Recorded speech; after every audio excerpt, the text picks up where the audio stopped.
Good morning, y'all. Today is Thursday. I believe we're one day closer to May, so let's go ahead and talk about the WOD.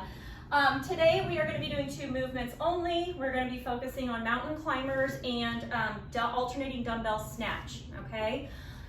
The way that it's going to work is you're going to start with 100 mountain climbers. Then you will stop and do 10 dumbbell snatch.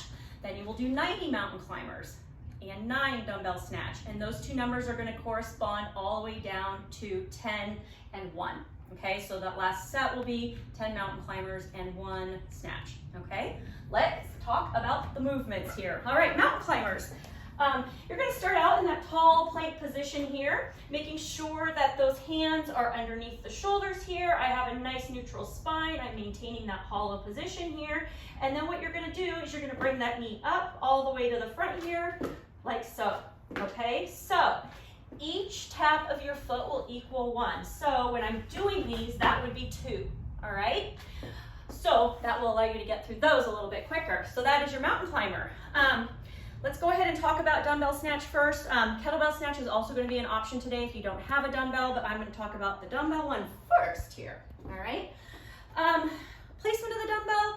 Some people like to place the dumbbell like so, others like this. Completely up to you, okay? What we do want to make sure we're doing, no matter how we're placing that dumbbell, is we're maintaining that nice neutral back, okay?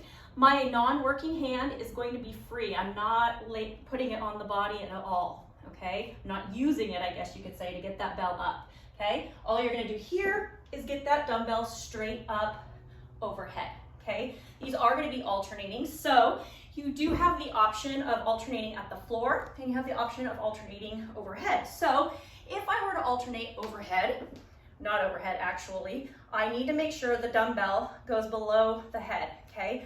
Then I may switch and come back down, okay? Same thing, below the head, all right? The other option would be obviously to switch at the floor, okay? And you are welcome to do that as well.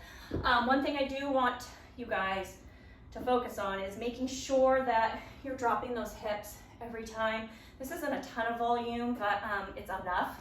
And I see a lot of people kind of injure their backs doing these. So make sure you're dropping those hips every time. Both heads of the dumbbell touch every time. We're locking out overhead, okay? So that is our dumbbell or kettlebell snatch portion. Actually, it's not our kettlebell. I'm gonna go over that right now. So the difference between a dumbbell and a kettlebell snatch is that you will take a kettlebell from the hang, okay? You're not going to take it from the ground.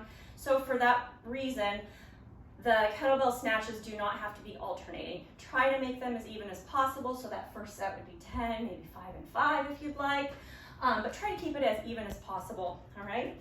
So you'll start from that hang. One thing that you really want to focus on with these is a quick punch through, okay? We have a nice grip on the kettlebell here. I'm not gripping it super tight, okay? I'm going to drive those hips back and kind of pop them and get that kettlebell up overhead, okay? Quick punch through means I'm coming here and punching straight up. If I delay it, like I did on my first one, it's going to slap back and hit you here. And after a while, your wrist is going to hurt. Okay, so making sure that we're punching quickly overhead, and you can even release that grip at the top if you'd like.